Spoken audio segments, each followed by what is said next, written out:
The Pandeist's wager is a variation on Pascal's wager, putting forth arguments that the formula of Pascal's wager, if applied to Pandeism against either atheism or theism, favors acting as though Pandeism were true. Pascal saw that a weighing of probability was in order, and that the weight of each possibility must take into account the consequences of a wrong choice. Says Pascal, you must wager. It is not optional. You are embarked. Which will you choose then? Let us see. Since you must choose, let us see which interests you least. You have two things to lose, the true and the good, and two things to stake, your reason and your will, your knowledge and your happiness, and your nature has two things to shun, error and misery. Your reason is no more shocked in choosing one rather than the other, since you must of necessity choose. This is one point settled. But your happiness? Let us weigh the gain and the loss in wagering that God is. Let us estimate these two chances. Pascal presumed that failure to believe in a God who exists causes the unbeliever to be denied fruits potentially infinite that the believer obtains. But Pascal also says, if there is a God, he is infinitely incomprehensible, since, having neither parts nor limits, he has no affinity to us. We are then incapable of knowing either what he is, or if he is. Though the wager favors belief in God, the premise is equally applicable to all religions, leading one philosopher to observe that the church within which alone salvation is to be found is not necessarily the Church of Rome, but perhaps that of the Anabaptists or the Mormons or the Muslim Sunnis or the worshippers of Kali or of Odin. Each new idea of God introduces another possibility. With an infinite number of possible gods, the wager suggests that we at least believe in any who promise an eternal reward.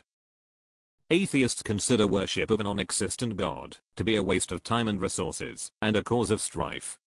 But this approach puts too high a premium on time away from religious activities. To many, religious activities are a joyful and profound experience. Atheists rightly contend that one can have a sense of purpose in life absent faith, but it is possible to simultaneously have both non-spiritual and spiritual feelings of this type, so no inherent detriment comes from having a spiritual sense of purpose.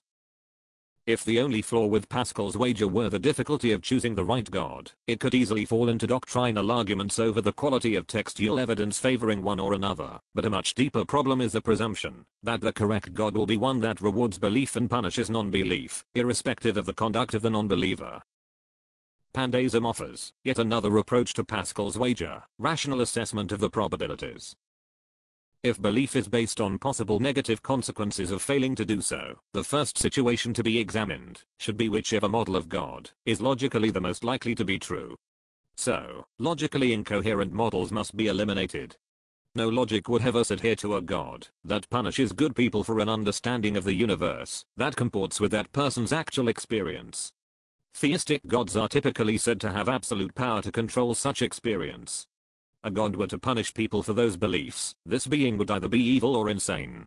Imagine a God that informed souls coming before it that they were to be punished for believing the sky was blue, when the blueness was only an illusion used or allowed by God to hide the fact that the sky was green. Imagine a God declaring that only those who believed the sky was green would be rewarded.